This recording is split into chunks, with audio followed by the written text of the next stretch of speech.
Ողջույն բոլորին, շնորհակալություն բոլորին, որ եկել եք այսօր, որտեվ այն ինչ որ կլինի այստեղ հարց ու պատասխաններ, զրույց չի լինի բնականա լայվի մասնակիցների համար։ Նախ ասեմ ինչի համար է դպրոցը, Կիրակի օրը ես ներկայացրեցի եկեղեցում, հայտարարությունների բաժնում, կարճ կասեմ մի պարզ բանի համար մարդիկ ովքեր ուզում են աճեն իրենց հոգևոր ճանաչման փորձառության մեջ, օգնել իրենց, նոր գուցե մեկ այլ, ավելի խորը, ավելի մեծ տեսանկյունից դիտարկելու Աստծուն իր ճշմարտությունները եւ կիրառելու մեր անձնական կյանքում։ Ինքը ինչ որտեղ ոնց որ աշակերտության նաեւ ծրագիր է, բայց ավելի խորացված, ավելի լուրջ մեր աղբերներից մեկը ոնց որ դիտարկեց վերջերս, ինձ գրեց հատուկ, ասեց, այդ ոնց որ թե ծառայողների համար է թեմաները, այո, բոլորն էլ իրականում պետք է ծառայող լինեն, նաև դրա համար է։ Մենք ունենք 4 հիմնական բաժին, կներեք, մի բաժինը դա կլինի մեր Սուրբ Հոգով զորացված կյանքի եւ առաքելության մասին, որպես պենտեկոստալ համայնք, ի վերջո մենք պենտեկոստալ ենք, չէ՞, կնոյք այդ ի վերջո բառից համար, առաջին հերթին քրիստոնյա ենք, ի վերջո պենտեկոստալ ենք, ու մենք հավակնում ենք Սուրբ Հոգով լեցված կյանք ունենալուն, գոնե դրա մասին ասում ենք, եւ երբ որ կարդում ենք Սուրբ Հոգու դրսևորումների մասին, ոնց որ դա մեզ ենք վերագրում, որ դա մեր մասին է, դա մյուսների մասին չի, պենտեկոստալները մի տեսակ ցավոք էլի այդ բան ունեն, առանձնահատկության զգացում ունեն, որ ինչ որ գրված է Սուրբ Հոգու գործելու մասին, հրաշքներին, պարգևների, նշանների, դա մենակ մեզ է վերաբերվում, ուզում եմ հիասթափացնեմ ձեզ, չէ, մենակ մեզ չի վերաբերվում, բայց մեզ վերաբերվում այնքանով, որքանով, որ մենք եթե հավակնում ենք դրան, ուրեմն առավելագույն ձևի պետք է մեր կյանքում դա ունենանք, ու այս բաժնի կյանքը առաքելություն զորացված Սուրբ Հոգով նպատակը դա է, օգնել պենտեկոստալ քրիստոնյաներից մեզ իրապես ունենալ Սուրբ Հոգու հետ մտերմությունը, Սուրբ Հոգու լեցունությունը եւ իր այն ամեն ինչ որ ինքը ունի մեր համար, Աստծուց բերված, կարողանանք լիարժեք ձևի օգտվենք դրանից։ Այս բաժնի թեմաները կլինել ինչպես գործել Սուրբ Հոգու պարգևներով, այսօր խոսենք նաև դրա մասին, ինչպես գտնել քո տեղը կամ ծառայությունը մարմնում, ինչպես զանազանել Աստծո ներգործությունները, դա էլ է հետաքրքիր թեմա, որտեղ Աստված գործում է շատ բազմազան ու տարբեր ձևերով ու ձախողվել է հասկանալու Աստծո գործելակերպերը եւ ներգործությունները, մեզ ձախողում է օգտվելու այն ինչի համար Աստված ներգործում է։ Ավելի մանրամասն խոսենք այդ թեմայի շրջանակում, ինչպես լսել Սուրբ Հոգուն եւ նրա առաջնորդությունը, կարծում եմ համար առաջի խնդիրը ցանկացած քրիստոնյայի համար, համաձայն եք, նրանք ովքեր խոսում են լեզուներով եւ հավակնում են Սուրբ Հոգով մկրտված լինելուն, առավել եւս, ինչպես ճանաչել Աստծո կամքը մեր կյանքում եւ ինչա հոգեոր պատերազմը, այս բաժնի թեմաներն են։ Բաժինները այնպես չի, որ մենք մի բաժին կվերցնենք ու ոնց որ իրար հետևից ամեն չորեքշաբթի այդ բաժինը կլինի, չէ, ամեն շաբաթ մի բաժնից կունենանք, օրինակ այս շաբաթ կլինի կյանք եւ առաքելություն զորացած Սուրբ Հոգով այս բաժնից, բայց հաջորդ շաբաթ կլինի օրինակ գուցե աստվածաբանական բաժնից, իրանում տեղավորենք մի քանի թեմաներ, կլինի Սուրբ գրքի հեղինակությունը, կլինի վաղճանաբանություն եւ հայտնության գիրքը, վերջին դեպքեր, վերջին օրեր, այդ թեման կունենանք նոր գտականի եկեղեցուն, ինչ է, էլի էս աստվածաբանական բաժնումը, հավատք, անձնական հավատք, համայնքային հավատք, հավատքի մասին կարծես շատ է քարոզվում, բայց ինձ անկեղծ վախեցնում է այն ինչ որ քարոզվում այսօր հավատքի մասին, որտեղ ավելի շատ պոզիտիվ մտածելակերպի եւ ցանկության մասին է, քան իրական հավատքի մասին է։ Եվ ապոլոգետիկ հարցեր, մենք աշխարհում ենք, որտեղ մեզ դժվար հարցեր են առաջադրում, չէ՞, անհավատ աշխարհ այդպես ասած, ու ոչ թե զուտ իրանց պատասխանելու համար, գոնե մենք մեր պատասխաններ ունենալու համար կարիք կա նաև ուսումնասիրելու, որտեղ հիմնական քննարկող խնդիրները եկեղեցուն վերաբերում են եկեղեցական կյանքին, բայց դրսից հարցեր կան, որոնք արդեն եկեղեցու հետ կապ չունեն, կապ ունեն Աստծո գոյության, եւ կյանքի իմաստի եւ այլի հետ, որտեղ արդեն մենք եկեղեցում այդ հարցերին չենք անդրադառնում, որտեղ եկեղեցում մարդիկ են, ովքեր ինքնին հավատում են Աստծուն, պետք չի իրանց համոզել, չէ, կամ Աստծո բարությունը կամ եւ այլն։ Ու ինքն էլ կարևոր հարց է։ Պատմական բաժին ունենք։ Ես համենայն դեպս ծոր կրկնում եմ, որտեղ ոմանք, ովքեր Ռեմա եկեղեցու չեն եղել, Կիրակի ներկա չեն եղել, չեն տեսել, դա կարիք կա, որպեսզի լայվի մեջ ներկայացնենք իրենց, ինչու՞մ է կարևոր պատմական իրականությունը, Աստված պատմության, Աստվածագործումը պատմության մեջ եւ պատմությունից մեզ դասեր է սովորեցնում, Աստվածաշնչի մեջ, Աստվածաշնչը պատմության գիրք է, սկսում է Եդեմի, Արարումից, Եդեմից վերջանում է Նոր Երուսաղեմ, Հավիտենություն, եւ դա պատմություն է, պատմության իրականություն է, եւ կարողանալ հասկանալ Աստծո պատմության մեջ ներգրավվածությունը, ինչպես ասված դիտարկում պատմությունը, ինչպես է գործել պատմության մեջ, մեզ կարևոր է դարձնում, կարևոր է մեզ համար, որտեղ մենք էլ պատմության մի հատ կետ ենք այսօր, չէ՞, ինչ-որ մի կետում ենք այդ մեծ պատմության մեջ եւ հասկանալ, կարևոր է հասկանալ, թե այս մեր կետում, հա, պատմական այս մեր կետում ինչ առանձնահատկություն կա, ասենք, առաջ ինչպես էր Աստված, հիմա Աստված ինչպես է, եւ դրա պատճառով, դրա հիման վրա ինչը կարելի ակնկալել, ինչը չէ, հա, ինչպես է գործում Աստված այսօր եւ ինչպես չի գործում։ Ունենք 5 թեմա հիմնական, Աստծո փրկության մեծ ծրագիրը եւ դրանում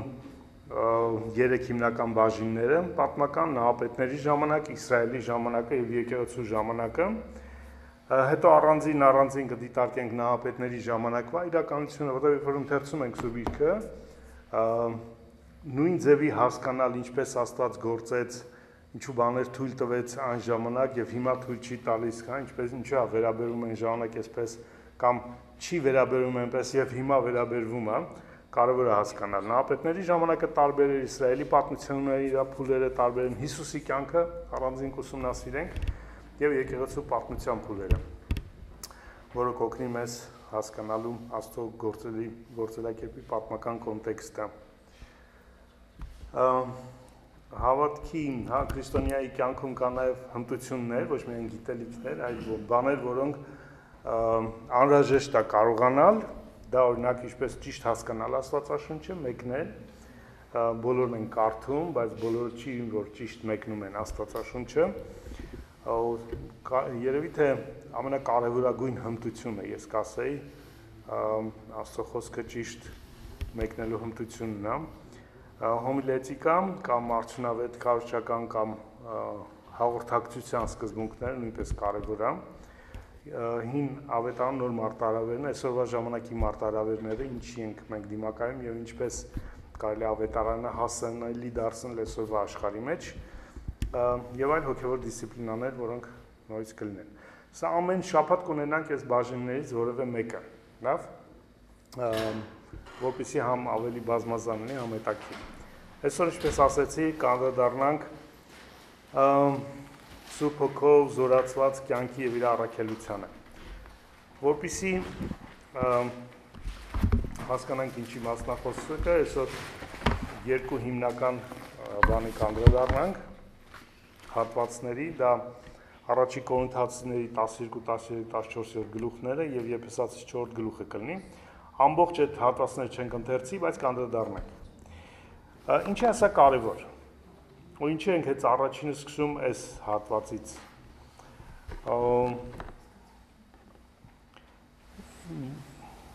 Ես արդեն քանի տարի հա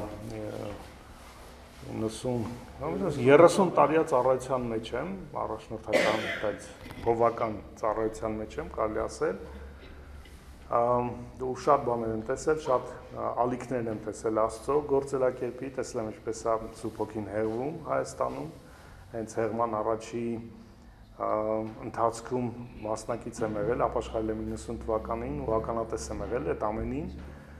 ու տեսել եմ ինչ կարող անել Աստված եկեղեցու հետ իր Սուրբ Հոգու միջոցով։ բայց նաև ցավոք տեսել եմ ինչպիսին կարա դառնա եկեղեցին առանց Սուրբ Հոգու։ Հրաշալի քարոզիչներով, աստվածաբանությամբ, ծառայություններով, կազմակերպված ամեն ինչով, բայց առանց Սուրբ Հոգու կենթանի ներկայության։ Ու այդ տեսնելը նաև առաջացնում է այն անհանգստությունը, որ կամաց նկատում եմ եկեղեցին գնում է դեպի նորից Սուրբ Հոգու բացակայությամբ գործելու, առանց Սուրբ Հոգու ներկայության փորձելու իր առաքելությունը իրականացնելու, որի պատճառով, երբ որ չկա հոգին, հոգևորը, աստվածայինը, դրա դիմաց փոխարենը մենք մտցնում ենք մարդկայինը ու շնչավորը, ուզենք թե չուզենք։ Եթե հնարավոր է քիչ բարձր խոսես, ուղղակի լավ չի լսում։ Կարող եք չել մոտիկ բերեք։ Որտեղ ձայնը բարձր խոսալը, բայց ձայնը ոնց կարող արձագանքել, միկրոֆոն չունենք։ Ստեղ էլ մաքսիմում դրեցի ձայնը։ Всё, օքեյ։ Ինչ կա հետա բավարարեք։ Մենք հիմա տեսագրում ենք նյութը եւ մի քանի օրից լավ որակով, լավ ձայնով կունենանք ամեն դեպքում, եթե լայվը հիմա ձայնը չապահովի, հետագայում ավելի որակը տեղը կբերենք։ Okay.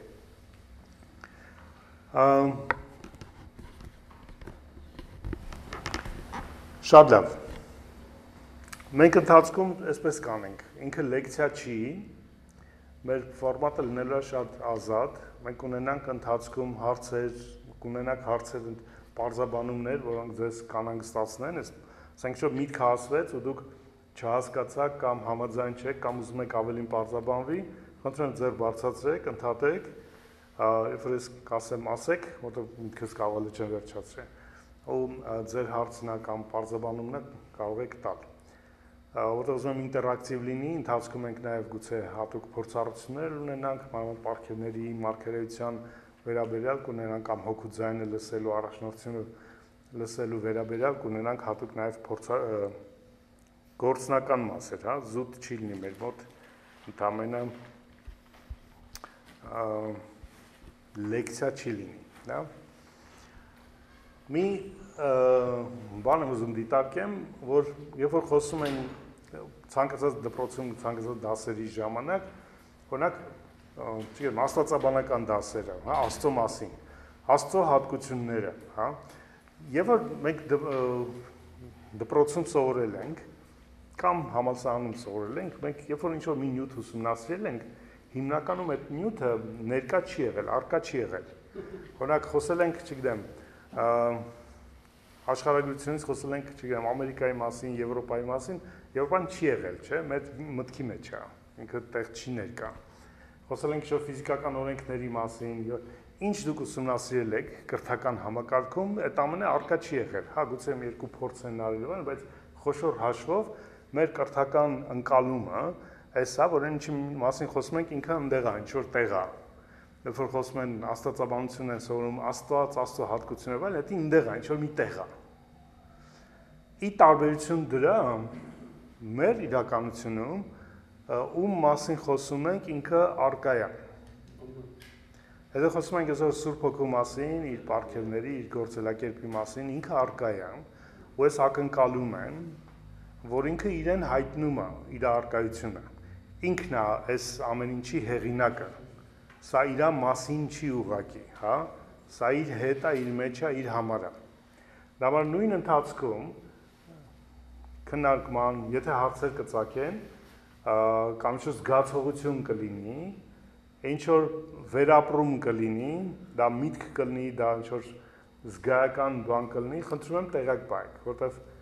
ակնկալում ենք, որ հոգին ում մասին խոսում ենք, ում համար հավաքվել ենք, ինքը այստեղ է եւ ինքը իրան հայտնելու նպատակներ ունի։ Շատ լավ։ Ես մեծ բաղձանք ունեմ ու ցանկություն ունեմ, որ մի օր մեր եկեղեցիները, չասում իմ եկեղեցին, մեր եկեղեցիները, դա թե Ռեմայի եկեղեցիներն են, թե հայաստանյաց եկեղեցիներն են, առնվազն գոնե պենտեկոստալ եկեղեցիները կլինեն իրական հոգու դրսևորման, հոգու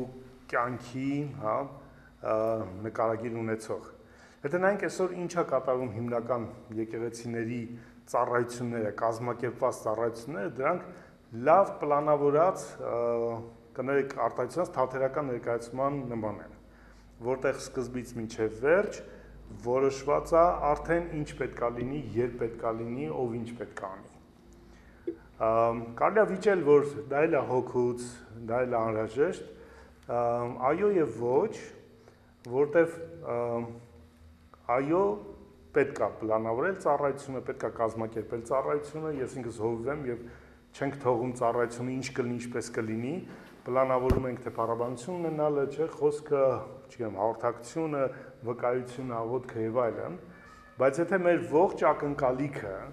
ծառայությունից կախված է մեր պլանավորման վրա, որ մենք ունենք այս պլանավորումները,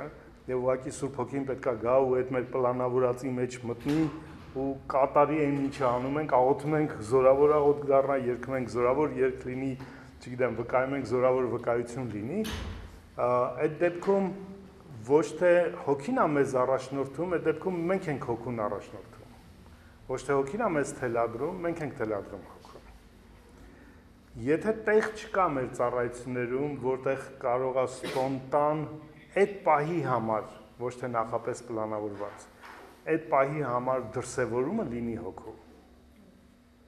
Եթե չունենք այդ մշակույթը, այդ տեղը, այդ հնարավորությունը, հա, ու կարա տարբեր համայնքներում, տարբեր ծառայությունների ֆորմատներում դրանք տարբեր լինեն, նույն համայնքում տարբեր կիրակիներ կարող են տարբեր լինել, բայց լինի այն տեղը, որտեղ Աստված ինքը կարող է գա ու դրսևորվի։ Ինչը տեսել ենք 90-ականների ժամանակ, 2000-ականների ժամանակ, եւ որ ծառայությունը, ինչքան էլ մենք պլանավորում էինք, ինչ էինք անում եւ այլն, բայց այդ ամենի մեջ մի հատ տար կար, էլեմենտ կար, բաղադրիչ կար, որ Աստծո անբացատրելի մի հատ ներկայություն կար, գալիս էր ու Աստված անում էր ինչ որ ինքը ուզում այդ պահին։ Ու եթե օրինակ հիմա մենք ծառայությունների վերջում, ու փառաբանության վերջում ծառայության մեջ է, հիվանդների համար, բժշկության համար, կարիքների համար աղոթքի տեղ ունենք, չէ՞։ Ու ակնկալում ենք, որ աղոթում ենք, Աստված բժշկում է այդ ժամանակ, չէ՞։ Այն ժամանակ առանց հատուկ աղոթքների էլ Աստված գալիս էր ու բժշկում էր։ Կարող խոսքի ժամանակ ազատագրում լիներ, բժշկում լիներ, կամ փառաբանության ժամանակ, որտեղ տեղ կար, որտեղ ինքը կարող էր գործել առանց հատուկ իր համար ինչ-որ բան որոշելու։ Ընկալում եք Աստծո իմաստը։ Իմ բաղձանքն է տեսնելու նորից, ինչպես Աստված նորից գալիս ու գործում մեր մեջ, թե մեր կազմակերպված ծառայության մեջ, թե ծառայության մեջ ունենալով չկազմակերպված, հա, Աստծո այդ ինքնաբուխ, հա, ազատ դրսևորման հնարավորությունը։ Շատ լավ։ Հիմա եկեք անդրադառնանք, գնանք Տիրոջ խոսքի մեջ եւ հասկանանք ինչա խոսում, ինչա Տերը խոսում է, հա, լավ։ Տիրոջ խոսքը մեզ ինչա սովորեցնում է առումով։ Պիտի ընթերցենք առաջի Կորինթացիների 12-րդ գլխից։ Կորինթացիները, եթե ցանկացած հատված Աստվածաշնչից անդրադառնալուց պետք է անպայման հաշվի առնել ումա գրվել, ինչ խնդիրներ կարող են լինել։ Հիշենք, որ հիմա փոքրիկ ես հերմենևտիկա եմ անելու, որպեսզի հասկանալի ինչ ենք անում, ինչու ենք այդպես ընթերցում։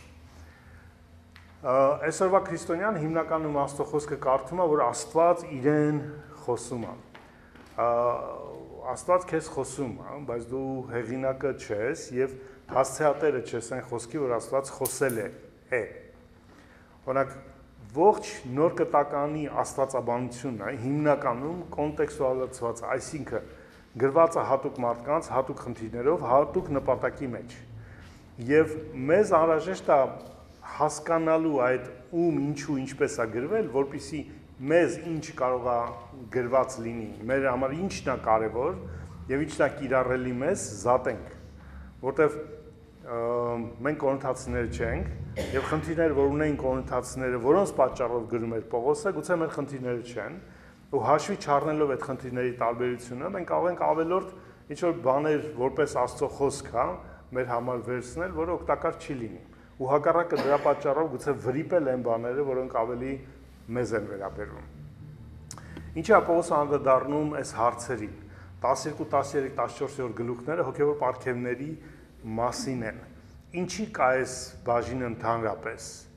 Ինչ է այս նույն բաների մասին Պողոսը չի անդրադառնում, ասենք Կողոսացիներում, ինչի չի անդրադառնում մեկ այլ եկեղեցում, բայց Կորինթոսում հատուկ անդրադառնում է։ Այն էլ այն եկեղեցում, որ Կորինթոսն էր, որտեղ Պողոսը 1.5 տարի ծառայել էր։ Հաստատ 1.5 տարի ծառայելու մեջ խոսել էր թե պարգևների մասին, թե հետո կարդում ենք 15-րդ գլխում հարության խորհուրդը էլի հաստատ խոսել էր, հա։ 1.5 տարի բավականին մեծ ժամանակ է, այն ժամանակվա մանավանդ կտրվածքով առաքյալի համար, հա, որ եկեղեցուն կարող էր սովորեցնել ու հաստատ այդ բոլոր թեմաները սովորեցված էր։ Այնպես չի, որ բաց էր թողել կամ կիսատ էր Պողոսի մոտ, հիմա պետքա լրացներ։ Ոչ թե հոգևոր պարգևներով գործելը կարծում եմ ցանկացած եկեղեցու են էլեմենտար առաջնային սովորեցնելու բաներից է։ Սովորեցնել մարդկանց զանազանել իրենց պարգևները Աստծուց եւ գործել դրանով, դա ամենքի էլեմենտար տեղն է, էլի չէ՞ խորը լուրջ, խորը աստվածաբանական ինչ-որ մի տեղ չի, Եբրայեցիների թուղթը չի, որտեղ Մելքիսեդեկի օրինակն են գնում, չգիտեմ, ես ինչ տեղեր ենք խորանում, ոնց որ անում է Պողոսը այնտեղ, ասում է շատ բան կա խոսալու, բայց հələ չեք կարող լսել, հա, ձեր լսելիքները բթացած են։ Այդ բանը չի, հա, ինքը շատ ավելի պրիմիտիվ պարզ տեղ է, ու ինչու է այդ ժամանակ անդրադառնում։ Անդրադառնում է երկու պատճառով Պողոս առաքյալը։ Առաջի պատճառն այն է, որ այն ինչ որ ինքը սովորեցրել էր, աղավաղվել էր ոմանց կողմից, ոմանց ովքեր իրենց հատուկ հոգևոր էին համարում եւ իրանց է հիշատակում առաջի խոսքում Պողոս առաքյալը, հարթ ինչ վերաբերում է հոգևորներին, եղբայրներ 12:1-ը խնդրեմ ձեր Աստվածաշնչում նայեք։ Ուրեմն որոշ թարգմանություններ հոգևոր պարգևներ բառն են ավելացրել թարգմանության մեջ, բայց բնագրում պարգև բառը չկա։ Որտեղ Պողոսը պարգևներին չի խոսում։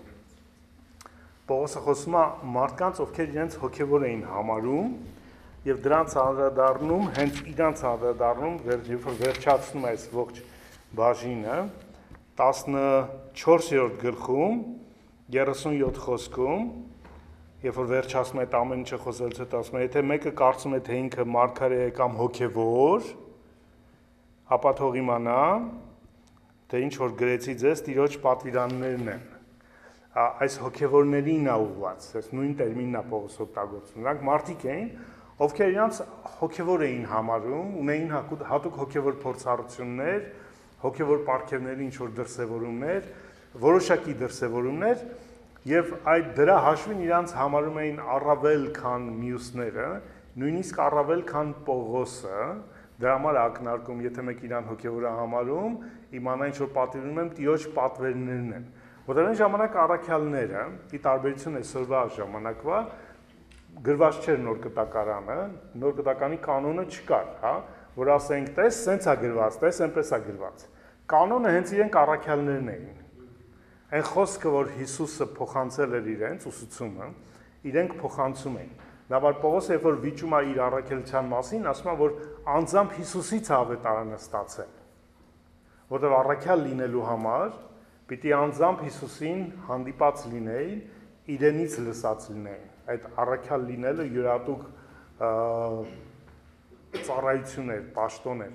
Ամեն մեկը չէր կարող առաքյալ լինել, հա, ու հիշում եք, երբ որ Հուդայի տեղը պետք է ընտրեին ինչ-որ մեկին, հատուկ մարդու, չէ, ասեցին, ով մեր հետ եղել է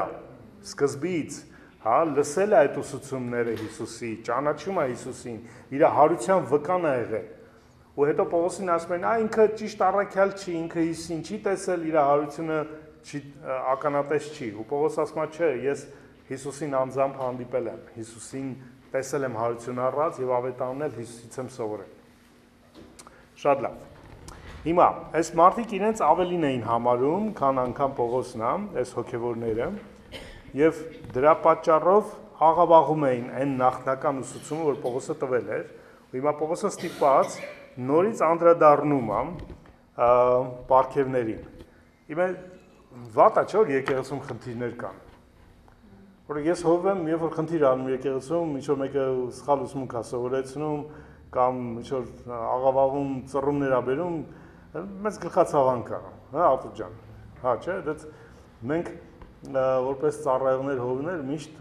պայքարում ենք, հա, խոսքի հավատքի մաքրության համար, հա, ճշմարտության։ Ու երբ որ տեսնում ենք եկեղեցում ինչ որ այլ ուսմունք է մտնում, այլ քարոզիչների, որոնք չգիտեմ հանրահայտ են, ընդունված են իրանց տենց ուսուցումներն ա մտնում, ցավոտ ենք տանում ենք։ Երևի միակ դեպքերից է, որ ուրախ ենք, որ տենց բան ա եղել, որտեղ դրա պատճառով Պողոսը գրել է այս հատվածը, ուսուցումը, որը հասել է մեզ։ Այսօր երբեմն որ խնդիրներ լինում են, պետք չի անհանգստանալ, Աստված ավելի մեծ ծրագիր ունի, շատ անգամ քան մենք կարող ենք պատկերացնել։ Հիմա այս մարդիկ աղաղում էին բերում եւ Պողոսը ստիպված անդրադառնում է։ Կարդալով ընդհանուր տեքստը հասկանում ենք աղավաղումը կարող է ինչպիսի տեսք ունենալ։ Առաջին, այս մարդիկ իրենցից առանձնացնում են, որոնք ուրիշ են, քան մյուսները։ Հոգևոր են իրանք, վերևից էին նայում մյուսներին, կարիք չունեին այդ մյուսներին որպես մարմնի, իրանք Տեր իրենց հետ խոսում է, Տեր իրենց հետ գործում է, իրանք կարիք չունեն, գան այնտեղ այդ տասնյակներում, որտեղ հոգևոր ոչ մի տենց բան չկա իրանց համար հարմար։ Ես մի քիչ հեգրանքով եմ ասում, բայց դա իրականությունն է։ Ու այսօր էլ կգտնեք մարդիկ, ովքեր իրանց առավել հոգևոր են համարում, քան մյուսները, դրա համար մարմնից իրանց հեռու են պահում, կարիք չունեն, տենց ասած։ Սա է պատճառը, որ սկսած 12-րդ խոսքից, 12-րդ գլխի, մինչև 31-րդ խոսքը, այդ ամբողջ բաժինը Պողոսը նվիրում է մարմնի մեկությանը։ Հոգևոր պարգևների ուսուցումը, դա մարմնի մեկության ուսուցումը։ Հոգևոր պարգևների ուսուցումը, դա մարմնի մեկության ուսուցումը, նորից եմ կրկնում։ Դա հոգևոր լինելու ուսուցում չի։ Դա ինչ որ գերբնական բաներ անելու մասին չի։ Դա իրականում մարմնի մեկության մասին է։ Ու եթե որևէ մեկը Սուրբ Հոգու պարգևները ուսումնասիրելու, զանազանելու նպատակ ունի, բայց նպատակ չունի մարմնի մեկության մեջ դա դիտարկելու, վերապրելու, այդ մարդը վրիպել է հաստատ, ու քանի որ հեղինակը Սուրբ Հոգին է, ինչպես ասում եմ, ինքն է առկա ամենում, բոլոր այդ դրսևորումները, որոնք կհեռացնեն մարմնի մեկությունից, չեն լինի Սուրբ Հոգու դրսևորումները։ Մի անգամ մի քուրիկ էր, որ հոգով մկրտվել էր, տենց ասած, հոգով մկրտվել էր, ու տենց եկեղեցու գալ կարիք չուներ, բայց ես հետ հանդիպեցի տենց առիթով, խոսեցի իր հետ, ասում եմ, օքեյ, լավ, դու ասում ես, որ դու հոգով մկրտվել ես, դու եկեղեցու կարիք չես զգում, ասես չէ, ասեմ Սուրբ Հոգին քեզ չի ասում, որ դու համայնքի կարիք ունես, եղբայր քույրերի կարիք ունես, որ դու ծառայելու եւ քեզ ծառայություն ընդունելի կարիք ունես, ասես չէ, ասի այդ դեպքում ես չեմ հավատում, որ դու մկրտվել ես Սուրբ Հոգով, դու խիստ անհանգստանալու կարիք ունես, որտեղ եթե Սուրբ Հոգով չես մկրտվել, ուրեմն ուրիշ հոգի է տիրում քեզ։ 12-ի 13-ը, որտեղ մենք մեկ հոգով բոլորս մկրտվեցինք մեկ մարմին լինելու համար։ Սուրբ Հոգու մկրտությունը բլբլալու համար չի լեզուներով, զարմացնելու, տարբերվելու։ Մենք հոգով մկրտվել ենք մի մարմին լինելու համար։ Ու պարգևներն էլ որ ուսումնասիրելու ենք,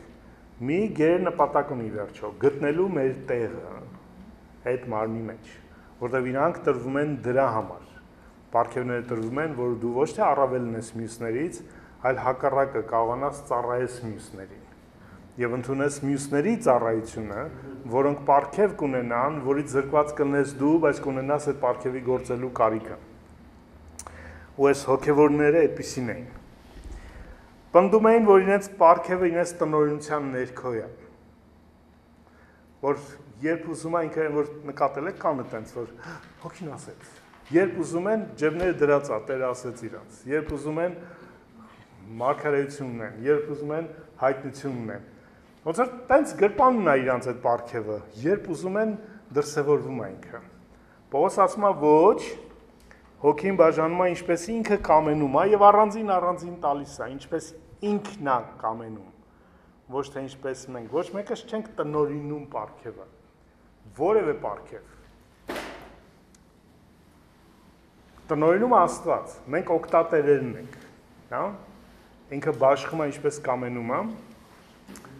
մենք ընդհանրապես օգտվողներն ենք, մենք տնօրինողները չենք, մեր գրպանում դրված չի մարգարեությունը կամ, չգիտեմ, հայտնությունը, իմաստության խոսքը, գիտության խոսքը եւ այլն։ Սա կարևոր է հիշել։ Այսինքն պարգևի դրսևորման համար մենք բոլորս կախված ենք Սուրբ Հոգու ներգործությունից։ Ամեն ժամանակ։ Չկա, որ դու այնքան սովորես, այնքան գործում ես, որ սենց երբ ուզես այդ պարգևը կլինի։ Ինքը քո տնօրինության տակ չի, ինքը Աստծո տնօրինության տակ։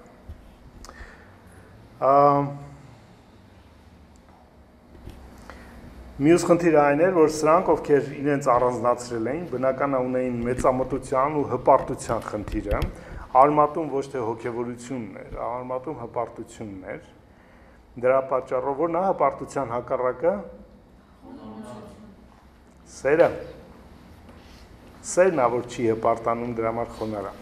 Դա համար ողջ 13-րդ գլուխը սիրո մասին է։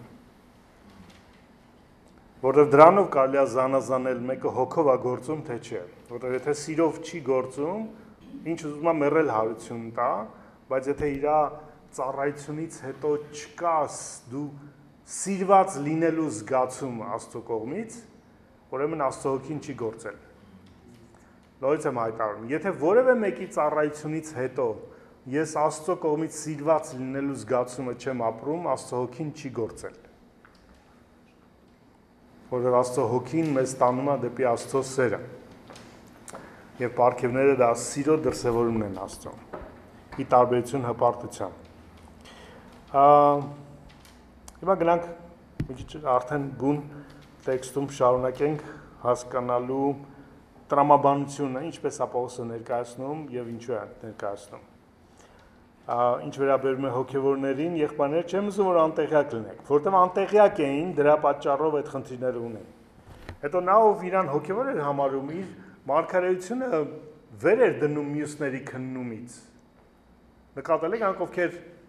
հիմա որտեղ նորեր չենք հիմնականում լավ փորձառություն ունեցող մարդիկ են, եթե մեկը հոգևոր է, այդպես իր ապարքևը քննության տակ չի ուզում դնել, ոնց ինչ ստուգել, Տերն ասել, որտես պիտի հավատաք, էլի չհավատացիք, դուք Տիրոջ չեք հավատում, չեք նկատել տենց, որ բան է, քննումից վեր է իր, օրենքից վեր է ինքը տենց ասած, քննումից վեր է, դա նշաններից մեկն է նաև։ Ու Պողոս ասում է, տեղյակ չեք, չեմ ուզում անտեղյակ լինեք։ Եվ որ դուք հեթանոս էիք եւ անխոս կուրքերին էիք տարվում, ինչպես որ ձեզ առաջնորդում էին։ Հեթանոս ժամանակ իրենց կուրքերը չէին խոսում,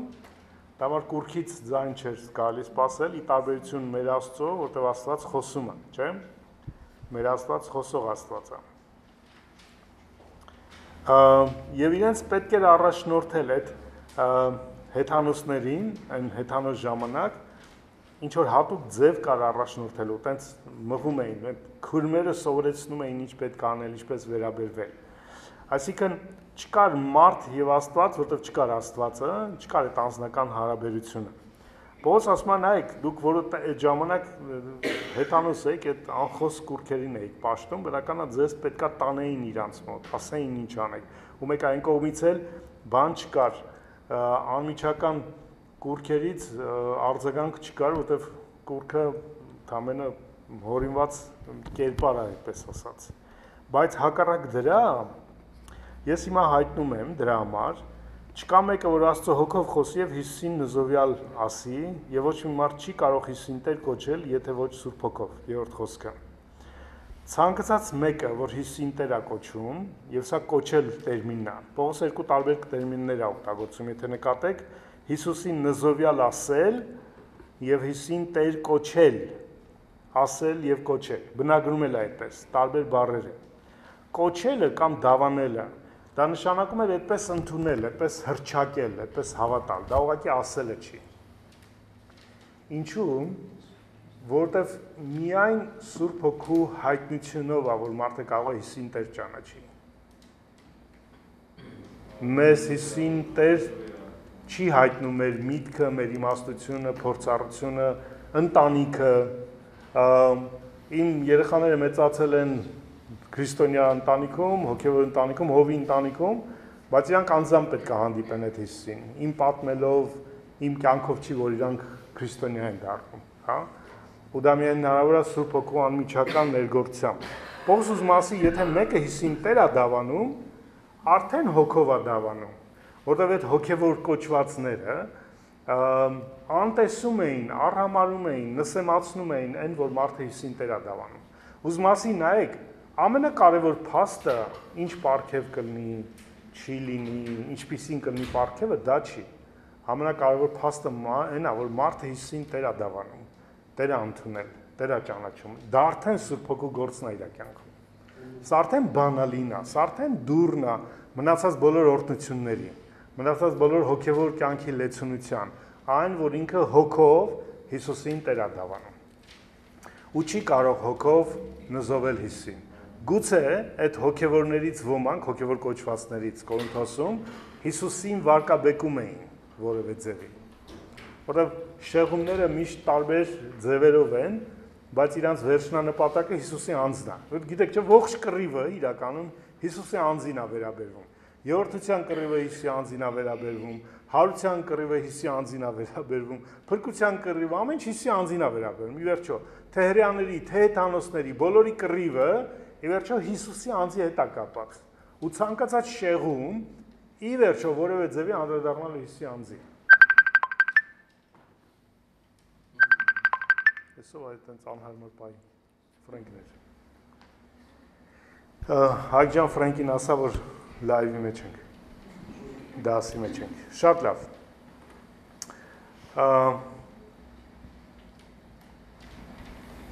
Երեք բան է Պողոսը տալիս էստեղ։ Առաջինը պարգևներ, որոնք զանազան են, բայց հոգին է նույնը, ծառայություններ, որոնք զանազան են, բայց Տերն է նույնը, եւ գործողություններ կամ ներգործություններ բնագրում հունարենում էներգիա բառն է, զորություն, գործողություն, ներգործություն, էլի զանազան են, բայց նույն Աստվածն է, որ ներգործում ամեն բանի մեջ։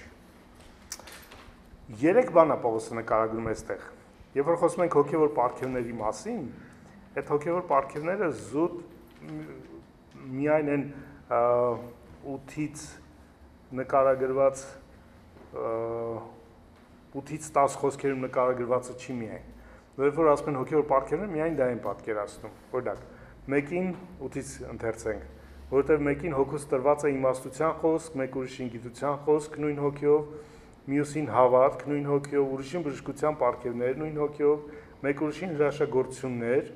ուրիշին մարգարեություն, ուրիշին հոգիների զանազանում, ուրիշին տարբեր լեզուներ եւ մյուսին լեզուների մեկնաբանություն։ Բայց այս ամենը միևնույն հոգին է գործում։ Այդ նույն խոսքն է, որ ասում է պարգևները զանազան, բայց նույն հոգին է, բայց պարգևները մենակ սրանք չեն։ Կան նաեւ ծառայության պարգևներ, եւ որ Տերը ծառայությանը կանչել։ Օրինակ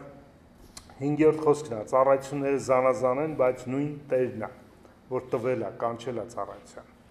Սա նշանակում է, որ պարգևները կարող են ու գործում են սպոնտան,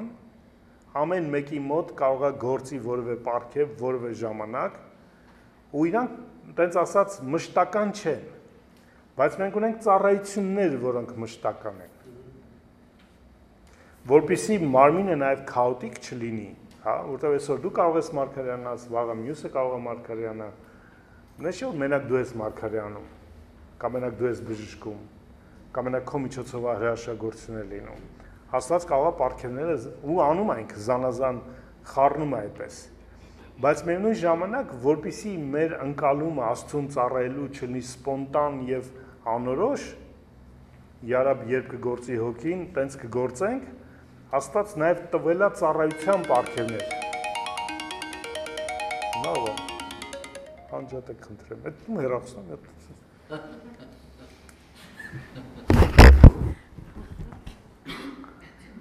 Աստված մեզ տվել է նաև ծառայության պարգևներ, եւ ասում է ծառայությունները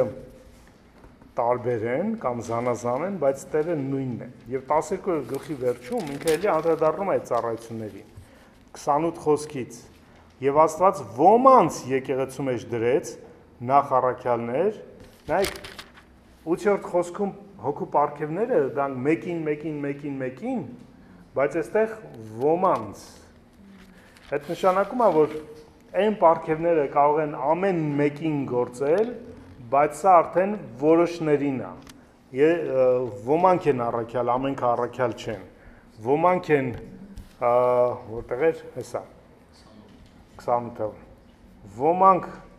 մարգարեներ, երրորդ վարդապետներ, հետո հրաշքներ, հետո բժշկություններ, պարգևներ, կառավարությունների, շնորհների, տարբեր լեզուներ եւ այլն։ Միթե բոլորը առաքյալներ են, միթե բոլորը ոչ։ Այս ծառայության պաշտոնները արդեն, հեսա կանզարամ Արեգ ջան, սրանք արդեն որոշակի են։ Սա ոմանց է տրված։ Հիմա յուրաքանչյուրի թե գործում են հոգու պարգևները զանազան ձևի, տարբեր ձևերով, բայց միևնույն ժամանակ դու ունես որևէ կոչում, որևէ ծառայություն, հա, պաշտոն այդպես ասած, թե դու ով ես մարմնի մեջ Քրիստոսի։ Ու ինքը անփոփոխ է։ Մշտական է։ Կանչվել ես հովիվ լինելու, կանչվել ես առաքյալ լինելու, կանչվել ես ավետանիչ լինելու, մարգարե լինելու եւ այլն։ Եթե հարցը վերաբերում է ինչու է Պողոսը այստեղ նկարագրում միթե ամենք հրաշքներն, անբժշկություններ, պարգևներ, որովհետեւ որոշ պարգևներ, որոշ կոչումներ որոշակի պարգևների գործածություն են ենթադրում։ Քանի որ կա օրինակ մարգարե պաշտոնը, ի տարբերություն նրանց, որ ամենքն էլ կարող են մարգարեանալ, բայց կա պաշտոնով մարգարե, բնականա պաշտոնով մարգարեից ակնկալում են, որ միշտ կմարգարեանա, չէ՞։ Եթե մարգարեանալու տեղ է, մարգարեության կարիք կա, պետք է ակնկալեն, որ պաշտոնով մարգարեն կակնկալի, չէ՞, կմարգարեանա, չէ՞, որովհետև իր պաշտոնն է դա։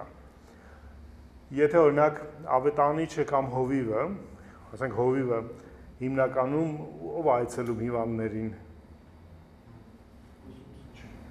ուսուցիչ է։ Մեղ կա այդ հիվանդը, որին ուսուցիչն է այցելել։ Բնական է հովիվն է այցելում, հովիվն է աղոթում հիվանդների համար, ու բնական է իր ծառայության մեջ պետք է բժշկությունները ամենաշատը դրսևորվեն։ Ինքը այդ հանդերձավորման կարիք ունի, չէ՞։ Հիմա եթե դու ուսուցիչ ես, քո պարգևը լինելու է իմաստության խոսքը, գիտության խոսքը ավելի, չէ, այդ պարգևն է գործելու քո կյանքում։ Դրա կարիքը կա, ոչ որ ուսուցիչս չեն ակնկալելու, որ դու պետքա, չգիտեմ, մեծ հավատք ունենաս հրաշագործության կամ, չգիտեմ, դևեր քշես, հոգիների զանազանություն ունենաս։ Քո ծառայության մասը չի դա։ Հա, եթե պարագան լինի, ինչպես ասենք, պարգևները կարող են գործել ցանկացած մեկի մոտ, մենք բաց ենք, ակնկալում ենք այդ պարգևներին, բայց ի վերջո քո կոչման համեմատ է Աստված պարգևներ հանդերձավորելու քեզ։ Հոգու դրսևորումը քո կյանքում լինելու է քո կոչման, այն ինչին Տերը քեզ կանչել է ծառայելու, դրա համեմատ։ Որովհետև եթե ավետանիչ ես, հրաշագործությունները ավելի քո մոտ է լինելու, քան ուսուցչի, որը դասանում սովորեցնելու է ու ինչ հրաշքանի, ում համար ինչ հրաշքանի, որ ինչ լինի, որ երևա ինչ որ ինքը սովորեցնում է ճիշտ է, չէ։ Այս կոնտեքստում, այսինքն կոչումների գործնական պարգևների նկարագիրն է տալիս Պողոսը։ Հարց ունեի, Ռաֆիկ ջան։ Այստեղ նաև 29-րդ խոսքում ասում է Սելի ապոստոլի, Սելի պարոկի учителя, նորից ասում է Սելի ճուդավորոցի։ Այսինքն իմաստը ինչու՞ն է, որ սկզբից ինքը նորից անդրադառնում է պաշտոն պարգևների վրա, հետո ինքը խոսում է գործունեության մասին։ Այսինքն այդ զուտ ինչ-որ նպատակ կար, որ հրաշագործության մասը, հետո նորից ասում, բոլորը ունեն բժշկություն, բոլորը լեզուներ խոսում, բոլորը մեկնում, ուզում եմ ասեմ, այս կոնտեքստի մեջ ինչ տեղ է գտել մյուսը, էլի, այս հարցից։ Երբեմն, ու այս մեր օրերում էլ կա, ու հավանաբար այն ժամանակ էլ էր այդպես, հոգևոր առաջնորդին գնահատում էին ինչ-որ գերբնականության արկայությունով իր կյանքում։ Որ տես հովիվ աղոթեց չբժշկվեց, բայց այն մեր աղբերը աղոթել է, բժշկվել է։ Այն աղբերը երևի ավելի հոգևոր է, քան մեր հովիվը, երևի հավատքից ընկել է, որ Աստված իրան չի լսում իր աղոթքը։ Այդ վտանգը կար, ու Պողոսը դրա համար է շեշտում, որ պաշտոնների ծառայության մեջ տարբեր պարգևներ են գործում, բոլորը չեն, որ պատահ չի, որ ինքը առաջին առաջնորդն է կամ առաջնորդն է, երբ ուզի ինչ ուզի պետք է իր կյանքում լինի, որտեղ Աստված դրանով ապացուցում, որ ինքը հոգևոր առաջնորդ է, չէ, ամեն մեկը իր պարգև ունի, հա, եւ իր ծառայության մեջ այդ տարբեր պարգևների գործածության կարիք կա։ Եթե չի վերաբերում իմ ծառայությանը այդ պարգևի գործածությունը, չի լինի, օքեյ է որ չլինի։ Հա։ Ասենք հովի որ երբևէ չի մարգարեացել, մեկը հովիվ է մնում։ Այն հովը որ հա մարգարեանում է, գուցե ինքը հովի չի մարգարեա, փոխենք տեղերը։ Էսա Պողոս ասում։ Ու ինքը ասում է ընդհանրապես մարմնի կարևորության կոնտեքստի մեջ։ Ինքը մինչև այդ նկարագրել է մարմինը, որ մենք մարմինն ենք, ամեն անդամ իր անելիքը ունի, եթե մեկը մի ուրիշ բան անում, քան դու ես, չի նշանակում դու մարմինից չես, կամ մարմինը չի ասում քեզ դու եթե սենց չես, ինձանից չես, հա։ Բարեխառնել է Աստված։ Մարմին լինելու պայմանը մեկն է, Հիսուսին Տեր դավանելը, մենք հոգով մկրտվել ենք մի մարմին լինելու։ Վերջ, մենք պարգևները մեզ չեն դարձնում մարմնի մաս։ Պարգևները մեր որպես մարմնի մաս գործելու համար են, բայց ոչ թե մարմնի մաս լինելու համար են։ Մենք այդ մարմնից ենք մեր վերստին ծննդով, Հիսուսին Տեր դավանելով մեր հավատքով։ Հա, Վլադ ջան, հարց ունեիք։ Ասացինք, որ առաքյալները առաքելական կոչման մարդիկ ովքեր պետք է տեսած լինեին Հիսուսին հարցում կանին ինչ, ու այդպեսով համարվում են իրենք առաքյալ, ու այստեղ 12-ի 28-րդ խոսքում ոմանց առաքյալներ կարգեց, ոմանց ուզում եմ ասում, որն է այս առաքյալների ու նախորդ առաքյալների տարբերությունը։ Ներկայիս եկեղեցում կան առաքյալներ։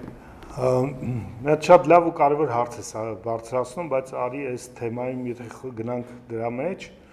ինքը մի հատ առանձին թեմա է, հնգաթև ծառայության արկայությունը այսօր, ուրեմն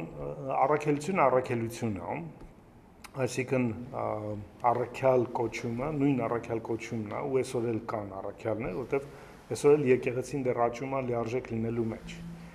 Բայց այն առաջի առաքյալները, որոնք անձամբ Հիսուսին տեսան եւ իրենից լսեցին, հարության ականատես եղան եւ իրանց մեջ հաշվենք նաեւ Պողոսին, իրանք տարբեր են այդ իմաստով մնացած իրենցից հետո եղող առաքյալներից։ Տարբեր են մեկ դրանով, որ անձամբ տեսել են, խոսել են, լսել են հարության վկաներն են, երկրորդ տարբեր են նաեւ նրանով, որ իրենք հիմնել են կանոնը նոր կտակարանի, հա, իրենք գրել են այդ կանոնը։ Մենք չենք գրում կանոն։ Այսօրվա առաքյալները իրենք օգտագործում են, հենվում են այդ կանոնի վրա, բայց ոչ թե ստեղծում են նոր կանոն։ Այսինքն այսօր կլինեն առաքյալներ, բայց այդ առաքյալը չի կարող նոր սուրբ գիր գրի, նոր չգիտեմ, որը տարբեր կլինի կամ կհակասի առաքյալների տված վարդապետությանը։ Բայց պաշտոնը, ծառայությունը, կոչումը, այո, դեռևս կա ու կարիք կա, որտեղ եկեղեցին դեռ չի ասել իր լիարժեքությանը։ Լավ հարցեր, մերսի։ Հիմա գնանք մի քիչ առաջ, եթե չունեք ուրիշ հարցեր։ Երրորդ տերմինը 12-րդ գլխի, որ Պողոս օգտագործում է, գործունեությունը կամ ներգործությունները զանազան են, բայց նույն Աստվածն է։ Նկատենք երրորդությունն է նախ ներկայացնում Պողոսը, հոգին, Տերը եւ Աստված, չէ՞։ Բայց հոգին էլ է, չէ՞, Աստված։ Տերն էլ է Աստված, Տեր Հիսուսը, չէ՞։ Ու Աստված է կամ Հայրը։ Երրորդությունը արդեն ներկայացված է այստեղ։ Չի բացահայտ ասում, սա երրորդությունն է, բայց դա ներկայացնում է մեզ։ Ոնց որ թե մեր հոգևոր կյանքի մեջ մենք երեքից էլ ներգործություն ունենք։ Հոգին մեզ պարգևներ է գործում, որդին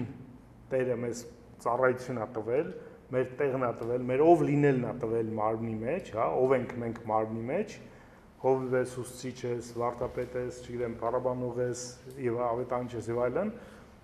Տերն է քեզ տվել, այդ ծառայությունը Տիրոջինն է։ Ոչ մեկս ոչ մեկի ծառայություն չենք տալիս իրականում։ Մենք կարող ենք պաշտոն տանք եկեղեցում, բայց այդ ծառայությունը կոչում իրականում չեն կարող տալ, որովհետև դա տալիս է Տերը։ Ու միշտ էլ եկեղեցում խնդրեմ ա եղել, որ այն մարդը, որը այդ կոչումը ունի, դրել են այդ պաշտոնի մեջ կամ այդ ծառայության մեջ, հետո էլ զարմացել են, ինչի Աստված չի գործում, ինչի խնդիրներ առաջանում։ Դա կարևոր է, մեր դա թեմաներից մեկը կլինի այդ գտնել քո տեղը, քո ծառայությունը։ քո կոչումը գտնես։ Երևի Հիսուսին հավատալուց ճանաչելուց հետո ամենամեծ բացահայտումը քո ով լինելու ճանաչումն է։ Իրականում այդպես է։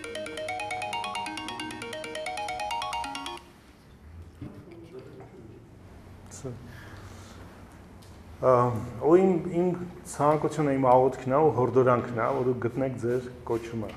ով եք դուք Տիրոջ մեջ, այդ մարմնի մեջ ինչ անդամ եք, ինչի է ձեզ Տերը կանչել։ Որովհետև հոգևոր կյանքը իրականում սիրո կյանքը աննարին է ապրել առանց այդ կոչումի, առանց այդ ծառայության, առանց քո տեղը գտնելու, որովհետև դու ամենաարդյունավետ այնպես կլնես, ու ամենաշատ Աստծո ձեռքը քո կյանքում այնտեղ կտեսնես, որտեղ դու ճիշտ կոչումի տեղում ես, քո ճիշտ ծառայության տեղում ես։ Դա առանձին հարց է, որ իսկ այդ մասին հաջորդ դասին, բայց հիմա ուզում եմ կարևորեցնեմ դա, քանի որ առիթն է, շեշտադրեմ դա, գտեք ձեր տեղ, աղոթեք դրա համար նախ եւ առաջ։ Հետո երբ որ դու քո տեղում ես, առավել ներգործություն ես գործում։ Դու ամենաարդյունավետն ես, երբ որ դու քո տեղում ես գործում։ Ու Աստված էլ Աստծո ներգործությունը քո կյանքում լիարժեք է։ Մեզ խնդիրն այսօրվա քրիստոնեության այն է, որ չեն քարոզում ծառայություն, քարոզում են ուղղակի ընդունել, օրհնվել, չգիտեմ, ստանալ, բայց ինչի համար։ Ո՞վ ես դու։ Դու կանչվել ես ծառայելու, դու փրկվել ես ծառայելու համար։ Դու չես փրկվել ուղղակի չաղ բախտավոր երջանիկ լինելու համար։ Ինչ ուզեմ անեմ, կարևորը ես փրկվել եմ, փրկվել ես ծառայության։ Դա համար որ դու Հիսուսին փրկում ես, Հիսուսին ինչ ես դավանում։ Տեր ես դավանում, ուղղակի փրկիչ չես դավանում։ Դու Տեր ես դավանում, այդ նշանակում է քեզ էլ ծառա ես դավանում։ Եթե իրան Տեր ես դավանել քեզ էլ ծառա, ուրեմն պետք է գտնես այդ տեղը որն է, քո ծառայության տեղը որն է Տիրոջը։ Դա համար Սուրբ Հոգով Հիսուսին չի կարող ոչ ոք ինչ անել, Տեր դավանել, ոչ թե ուղղակի փրկիչ դավանել, Աստծո որդի դավանել, չգիտեմ, երրորդություն դավանել, Տեր դավանել։ Այսինքն հոգու գործը, նաև պարգևը կամ հոգու գործը մեր կյանքում մեզ Տիրոջը ծառայության տանելն է։ Դա համար պարգև է, դա բեռ չի ծառայությունը։ Եթե մեկի համար ծառայությունը բեռ է, ինքը ուրիշ տեղում է ուրեմն, ուրիշի ծառայությունն է անում, իրանը չի անում։ Որովհետև որ դու քո ծառայությունն ես անում, ուրախության տեղ է, դու ձուկը ջրում, այդ քոնն է։ Շատ լավ։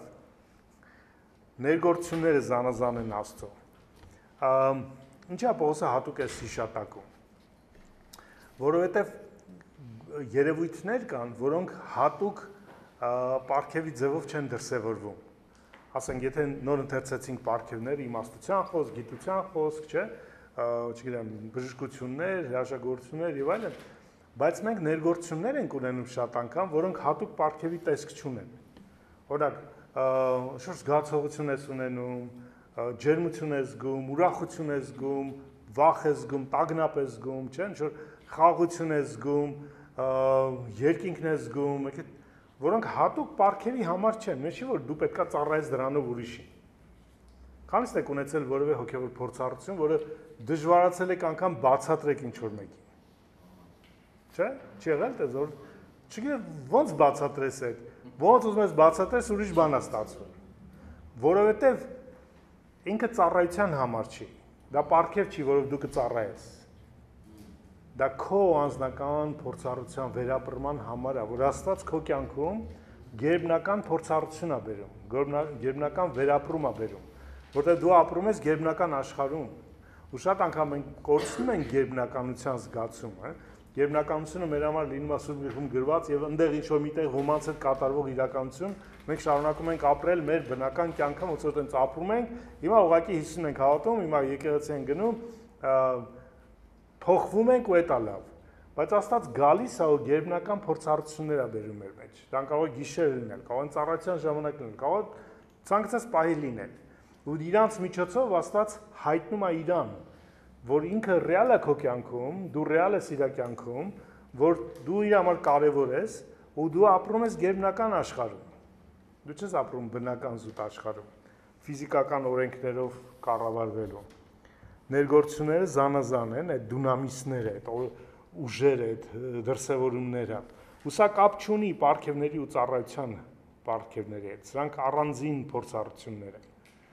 որոնք երբեմն անբացատրելի են, ինչպես ասացի, ու դու չես կարող ոչ մեկին օրհնես դրանով։ Օրինակ, երբ որ մարգարեանում ես ինչ-որ մեկի համար, մարդը օրհնվում է, չէ՞, Տիրոջից հորդորանք մխիթարություն ես բերում։ Եթե աղոթում ես մարդը բժշկվեց, պարգևը գործեց բժշկության, օրհնվեց մարդը, չէ՞։ Կամ ասենք, չգիտեմ, խոսք բերեցիր անիմաստության կամ գիտության եւ այլն։ Բայց այս երևույթները դու ոչ մեկի համար չի, դա քո անձնական քո համար է։ Ու դու չես կարող իրանց փոխանցես ոչ մեկին։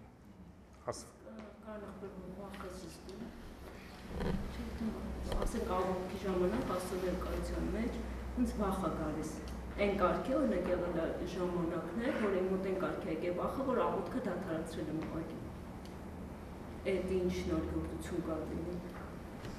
Ուրեմն սարսափելի բան է կենթանի Աստծո ձեռք ընկնելը, տես գրված է։ Եվ շատ տեղերում, եւ որ Աստված գալիս էր, մարդիկ վախենում էին։ Այն, որ Աստծո ներկայությունը կարող վախ բերի, դա հաստատ է ու էլի Աստծո փորձառությունն է։ Հարցը նայում է, թե ինչու է այդպես, հա, ինչ է ինքը դրանով ուզում, հա։ Հաստատ է ինչի, որ չի ուզում աղոթես, գուցե իմաստ բանը այնա, որ այդքան մեծ է ինքը, այդքան վախենալու է, ու եթե դու իր զավակն ես կարաս վախենաս, բայց իր թշնամիները ոնց կվախենան իրանից։ Ոչ թե դու վախենաս վախի պատճառով, այլ հասկանաս ինչքան ահռելի է, ինչքան բան է ինքը, որտեղ կարող է այդ մասով չես ճանաչում իրան։ Դու իրան կամ ուզում ես կամ ճանաչում ես մենակ բարի, քաղցր, տենց հավես, պուպուշ, պապա, բայց չես ճանաչում, որ ինքը նաև ահարկուն լավ բառ է, ահարկու անձնավորություն է, հա։ Ինքը կարա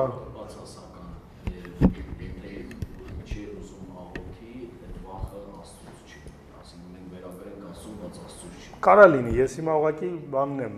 ենթադրում եմ, որ Աստծուն սիրող իմ քուրս հատուկ դիվական ազդեցությունների տակ չի լինում, դա համար այդ դիվական ազդեցությունները չեն, որ իրան վախ են բերում։ Ես ապրել եմ վախ Աստծո, հենց իրանից իրականում, ես գիտեմ, որ Աստված էր ու ես վախենում էի։ Ու ինքը տենց շատ լավ տեղը գցող հարցերը դու Աստծո հետ Աստծո պես ես վերաբերվում։ Երբեմն այդպես խոսք կա հայերենում սեպը սեպով է հանվում, լսել եք։ Մի այլ վախից ազատելու համար քեզ Աստված իրանով է վախեցնում, որ ավելի իրանից վախենաս, քան ուրիշ բանից վախենում։ Ջան։ Հիմա քանի որ մենք խոսում ենք ոնց որ չմանրամասնելով, շատ նյուանսներ չքննելով, տենց բայց ենթադրելով, որ Աստծո մարդը ենթակա չի այդ պահին, հա, դիվական ազդեցության, թեև կարող են լինել դիվական հարցակները, բայց ես ենթադրում եմ, որ դա չի։ Դա կարող Աստված լինի, Աստծո ներգործությունը լինի, որը ինչ որ իմաստ բերի տեղ, չգիտեմ։ Մենք կարող ենք Աստծո ներգործությունից սխալ որոշումներ անենք, այդ որտեղ մենք մնում ենք ազատ մեր կամքի կիրառության մեջ, բայց այն որ մենք ինչ կանենք, հələ չի նշանակում, որ բանը, աղբյուրը կամ ազդեցությունը աստվածային չէր։ Դա եթե հիմնականում նման բացական նկարագրվող ինչ-որ բան ավելի շատ քննելու, ուսումնասիրելու, մոտենալու կարիք անում։ Բայց մեզ չէ որ հաճախա չէ, դա միշտ է այդպես եղել։ Քան տարի առաջ ա եղել մի երկու անգամ այդպես դե փողակի հիմա հիշեցի այդպես։ Հա, մեզ շո մշտականը դիվական հարցակման նման չի եղել, էլի, հաստատ Աստծո ներկայության մեջ եղել, որտեղ միջև այդ ուրախությունով լցված, ասենք, փառաբանել ես, ուրախություն ա եղել։ Հետո միանգամից, ասենք, ինչ-որ sense վախենալու բան ա եղել այդ պահին ու շատ լավ։ Բաներից մեկը, որ պետք է հաշվի առնել, ոչ միայն Աստծո ներգործությունն է, այլ նաև մարդկային տեսակն է, հա։ Օրինակ, էմոցիոնալ մարդիկ իրանք թե վերելք են ապրում էմոցիայի, թե կարող են վայրեջք ապրել, նույնքան արագ ու նույնքան բարձր, հա։ Ինչքան բարձր այդպես բան կապրեն, կարող են հաջորդ պահին էմոցիոնալ անկում ապրել։ Բայց օրինակ ավելի քիչ էմոցիոնալ անձնավորությունները կարող է շատ ավելի քիչ լինի իրանց թե վերելք էմոցիոնալ, թե անկումը, պես ասած։ Դա կարող է նաև անհատականությունից էլ լինի։ Իսկ կարող ենք ենթադրել, որ ցանկացած նման գերբնական ապրում ինչ-որ նպատակի համար է, հա, օրինակ շատ է եղել դες դրսևորում, որ մարդիկ ասում են Աստծո զորությունից ընկել են, հա, ու հարց է առաջանում, ասինքն զուտ նպատակներ քեզ գցելու, թե ինչ-որ բան է փոխվել։ Ուզում եմ ասել, կարող ենք ենթադրել, որ նման գերբնական դրսևորումը նպատակային է։ Այո, միայն նպատակային է։ Աննպատակ ոչինչ չունի Աստված։ Ոչինչ չի անում։ Այլ բանա մենք կհասկանանք այդ նպատակը, թե չենք հասկանա կամ սխալ կհասկանանք, բայց այն որ Աստված նպատակներ ունի, գործում է որոշակի։ Երբեմն մեր խնդիրը կարող է լինի այն, որ ասենք մենք կարող է Աստծուն պատկերացնում ենք, մեր պատկերացումը Աստծո հանդեպ կարող Աստված փոխի այդ բաներով։ Ոնց որ այս դեպքում օրինակ եմ ասում, բայց կարող է լինել, որ իրոք այդ պուպուշ բարի Պապա Աստված նաև ճանաչի, որ ինքը նաև այդ ահարկու անձնավորությունն է։ Մյուս դեպքում օրինակ եթե Աստված մեր համար չափից շատ ռացիոնալ եւ հաշվարկային է ամեն ինչում, Աստված կարող է ոչ ռացիոնալ, մեր համար ոչ ռացիոնալ բաներ անել։ Օրինակ հիշեք այդ երբ որ հացերը բազմացրին 12 կողով ավելացավ, չէ՞։ Այդ չէր կարա Աստված այնքան բազմացնել, ինչքան մարդ կա, ավելցուկ չլիներ այդպես ասած։ Այդ ավելցուկը ոնց որ ոչ ռացիոնալ մի բան է, հա։ Բայց այդ դրան էլ իմաստ կա, որ այդ պահին կարա ոչ ռացիոնալ թվա։ Հիմա հետ էլ մենք նայած մեր չափանիշները Աստծո գործելը չափելու, շատ անգամ այդ պահին լիարժեք չեն, ժամանակներ անց մենք հետո անդրադառնում ենք, հասկանում ենք Աստված ինչ էր անում այն ժամանակ, հա։ Կարող է այդպես էլ լինի։ Օրինակ շատ արտնությունների ժամանակ շատ ոչ ռացիոնալ բաներ են դրսևորվել, որոնք բան անելու համար, կշռադատելու, քննարկելու, կարելի ասել անիմաստ է, ինչ սխալ բան է անում, ինչի Աստված սենց անի ավելի լավ, ինքը նենց է անում։ Բայց Աստված մեզ թե ներսից գիտի, թե դրսից եւ գիտի հիմա ինչ անում եւ հետո դա ինչ է լինելու, հա։ Մենք հիմա այս պահն ենք մենակ դիտարկում, բայց Աստված ավելի մեծ է տեսնում, հա, մեր կյանքը, մեր իրականությունը, երբ որ հիմա ինքը մի բան անում, այդ իր արածը նաեւ հետոյի համար նշանակություն ունի։ Իդեպ այդ որ ասում էի պատմական դիտարկում նաև դրա է, որ 5 տականում ասած բաներ անում, մարդիկ չէին հասկանում ինչ իմաստ ունի սա անելու, բայց եկավ Հիսուսի մեջ այդ ամենը իմաստավորվեց, իրականություն գտավ, հա, մի քանի հազար տարի անց մեկ էլ մենք հիմա իրանք չհասկացան, մենք հասկացանք թե ինչ էր Աստված անում, ինչ էր դա անում։ Okay, օրենք գնանք առաջ։ Շատ լավ։ Այս հիմա ոնց որ հիմքն ենք նախ դնում։ Կարևոր է որ հիշել պարգևները բոլորի համար են, դրսևորվում են ինչպես ինքնակամենում, ակնկալել իրաց դրսևորումը։ Այդ ամենակարևոր բաներից մեկը այն է, որ քրիստոնյան ակնկալի Սուրբ Հոգու պարգևների դրսևորումը։ Ոչ թե իրաց մասին կարդայի իմանա, ոչ թե հեռուստատեսությունով նայի, այլ ասած ինքը ուզում է, հոգին ուզում է ամենքից պարգև տա, հա, գործի մեր մեջ, որտեղ այդ ինքն է գործում։ Եթե չկան պարգևներ, իր գործունեությունը սահմանափակվում է։ Հոգու գործունեությունը, հոգու արձակումը, տենց ասած, հոգու ազատությունը դա պարգևներն են։ Ինչքան պարգևները շատ են գործում, այնքան ինքն է շատ գործում իրականում։ Պարգևը դա հոգին է գործի մեջ։ Հա, հոգին է գործունեության մեջ։ Պարգևը չի բժշկում, հոգին է բժշկում։ Այդ բժշկության գործառույթը մենք ասում ենք պարգև, հա։ Հոգին է տալիս մարգարեական խոսքը։ Չկա ուղղակի պարգև մարգարեական, դից միավոր չկա։ Դա հոգու գործն է։ Դա հոգու հայտնությունն է։ Ու Պողոս այդպես էլ ասում է, բայց հոգու հայտնությունը բոլորին տրվել է 7-րդ խոստա 12-ի։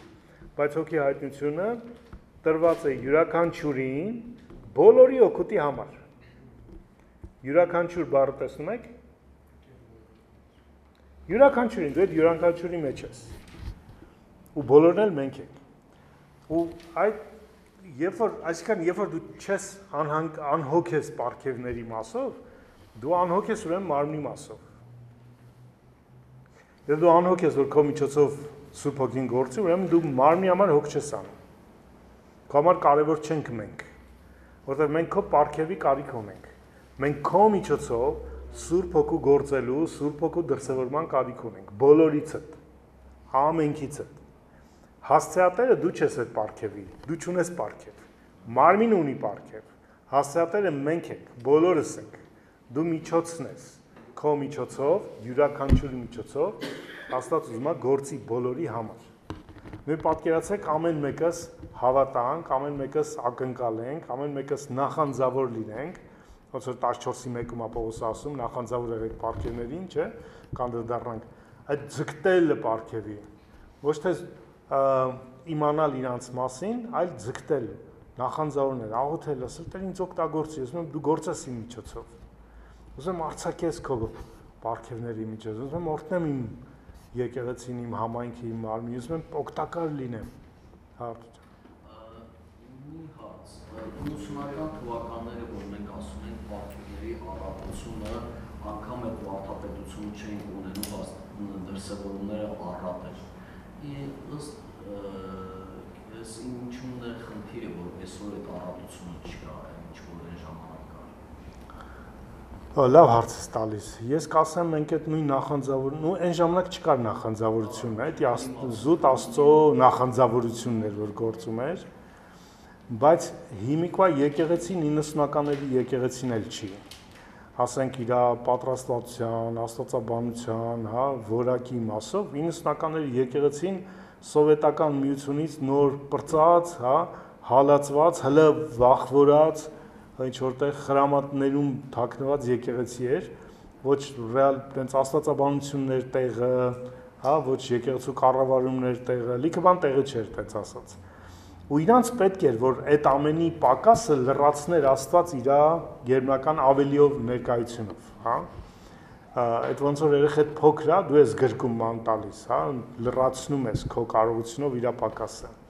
Բայց այսօրվա եկեղեցին արդեն այլ է, ու Աստված ակնկալում է, կարծում եմ, որ եկեղեցին ինքը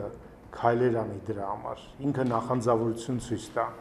ինքը որոշի, ինքը ուզում է այդ Աստծո գերբնական ներկայությունը, ու ուզում է ինչ անում, կեղծում է դա, շոուի է սարքում դա, թե իրապես սովորեցնում է ու ապրում է դրանով, այդ էլ է տարբեր։ Որտեղ այսօրվա եկեղեցի ասվածը նաև այդ ունի, այսօր նաև լիքը շոու կա, իբր հոգևոր դրսևորումներ, բայց ավելի շատ շոուներ են, եթե ոչ կախարդություններ են, քան թե իրական հոգու դրսևորումն է։ Այս մեր դասի նաև դասերի կամ այս հանդիպումների նպատակներից մեկը այդ է, որ մենք կարողանանք ստեղծենք այդ իրական մշակույթը հոգևոր պարգևների զանազանության, դրանց նախանձավորության, դրանց դրսևորման։ Որ Աստված քո միջոցով ուզում է գործի։ Ոչ թե դու հավատացել ես զուտ փրկվելու համար, եկեղեցի գալու գնալու համար, այլ քո միջոցով ուզում է գործի։ Դու դառնաս իր դրսևորման միջոցը։ Քեզանով ուզում է Աստված հայտնվի։ Ինչ որ մեկի կյանքում, քո համայնքում կամ դրսում աշխարհում, բայց քո միջոցով ուզում է հայտնվի։ Կարծում եմ ամենա տենց հավես բանն է դա, Աստծի միջոցով ուզում է գործի։ Աստծի միջոցով ուզում է դրսևորվի։ Աղոթես բժշկվի մարդը, վկայես ապաշխարի մարդը, չէ՞։ Խնդիր ունի հրճակես լուծվի այդ խնդիրը, չգիտեմ, դիվական ներգործունի, վախ ունի, սաստես, սաստվի, հա, քո միջոցով։ Ոչ թե որ դու առաքյալ ես դրա համար, այլ որտեղ դու իր մարմնից ես։ Դու իր մարմինն ես։ Հիմա այդ հոգևոր ներգործությունների հետ կապած վերջացնենք ու գնանք արդեն ավելի կարծում եմ այս գործնական ծառայության մասին։ Պարգևների դրսևորման, գործնական մեր կյանքում իրանց դրսևորման մասին։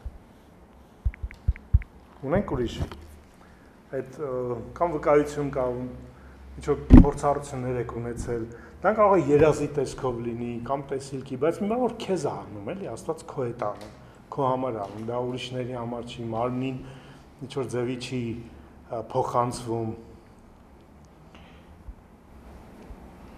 Դա կարող են լինել ծառայության կոնտեքստում, ասենք կիրակի օրը ծառայության ժամանակ որ գերբնական ապրում ունենաս, չեն լինում, ոնց որ դու զգաս Տերս տեղ է, միսակ թեթևություն ես ապրում կամ չգիտեմ ինչ, քանս եք ունեցել տենց բաներ։ Որով Տերը ուզում է դրսևորվի, մարդիկ ովքեր գան, ասես ուրիշ է, մի տեսակ ստեղ Սովորական մարդիկ են, բայց խի աստեղ սենց անսովոր, խեմ ես ինձ լավ զգում։ Երեք որ Աստված իրանց էլ է կպնում այդ ժամանակ, անհավատ մարդկանց։ Իրանք հիշում են, որ այնտեղ իրանք լավ են զգում։ Այդպես դուրս եկան, ճնշված են, ընկճված են, բայց ինձ գալիս են այդտեղ խաղ են, հանգիստ են, մոռանում են իրանց խնդիրները։ Ոնց որ բան ենք անում էլ իրանց ցավազրկում ենք անում որոշակի։ Հիմա պարգևների մասով 8-ից 10-րդ խոսքերը դրանք են Սուրբ Հոգու դրսևորման պարգևներն են կամ հայտնության պարգևներն են, որոնք դրսևորվում են մարմնի օգուտի համար կամ գործում ենք մարմնի մեջ, եւ դրանք հետեւյալն են, ինչպես ընթերցում եմ, ատել կընթերցեմ։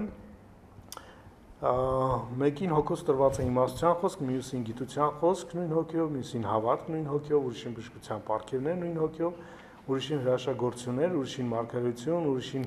հոգիների զանազանում, ուրիշին տարբեր լեզուներ, մյուսին լեզուների մեկնաբանություն, բայց այս ամենը միևնույն հոգին է գործում։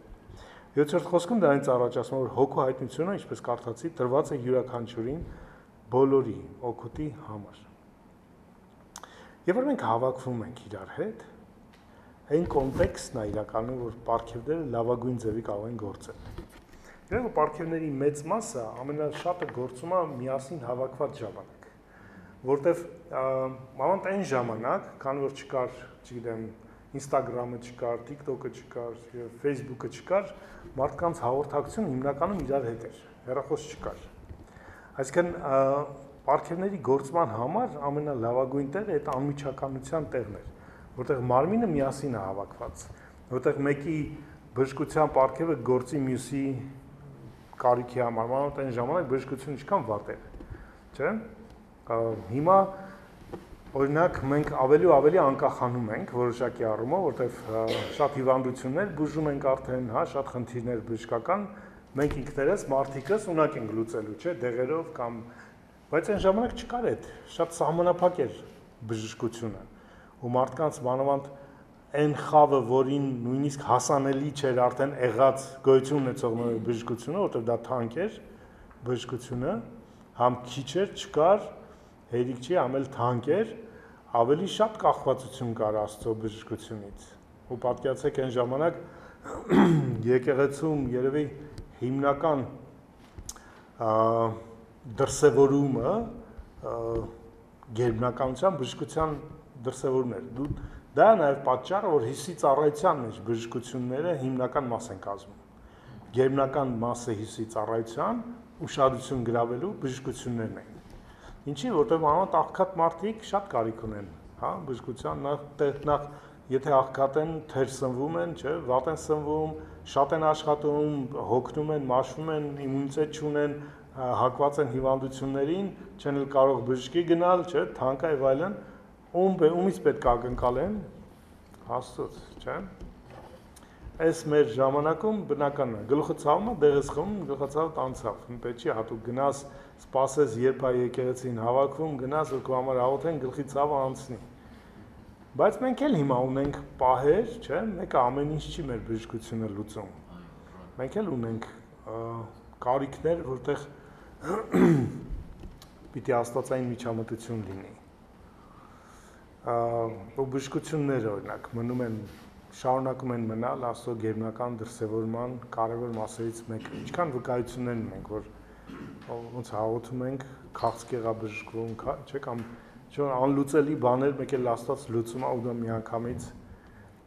ուշադրություն է գրավում։ Պարգևները կարևոր են։ Ոչ հենց այնց անիմաստ չեն իրանք։ Իրանք մեր ստատուսը բարձրացնելու համար չեն։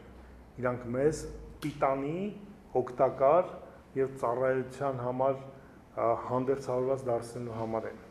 Որտեղ եթե ես պետքա քարոզեմ, հովիվեմ, հա, ես պետքա սնեմ, չէ, կերակրեմ հոտին, ես հայտնության կարիք ունեմ, չէ, որ չեմ գալու ուղղակի կարդամ գրված է այսպես, է, դուք էլ տունը կարող եք կարդալ։ Դուք գալիս եք ամեն Կիրակի ծառայության Տիրոջից խոսք ակնկալելով, չէ։ Ոչ թե հովից եք խոսք ակնկալում, իրականում Տիրոջից եք խոսք ակնկալում, չէ։ Որ այդ խոսքով, չէ, Տերը ձեզ կերակրում է, ձեր հոգին սնվում է, ձեր անձը կառուցում է ներքին նոր մարդը, չէ։ Համաձայն եք։ Բա որ չգործի այդ պարգևը։ Բա որ այդ օրը հովը գա, ասի ժողովուրդ, անկեղծ ասած հոգնել եմ քարոզելուց, ոչ մի հայտնություն չունեմ այսօր։ Լավ չի լինի, չէ՞։ Մի անգամ կներեք, երրորդ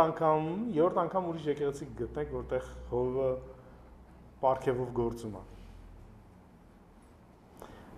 Բայց ակնկալիք մենակ հովներից չի։ Ակնկալիք Աստծո ողջ մարմնից է։ Աստված բոլորից է ակնկալում, որտեղ բոլորից ուզում է օգտագործի։ Բոլորից միջոցով ուզում է երևա։ Ու կարևոր է, որ ես ու դու այդ հարցը տանք։ Ուզում եմ հիմա մի կարճ ժամանակ աղոթենք իրար հետ, եւ լայվ ընթարցենք այս բանին, հետո էլի կմիանանք։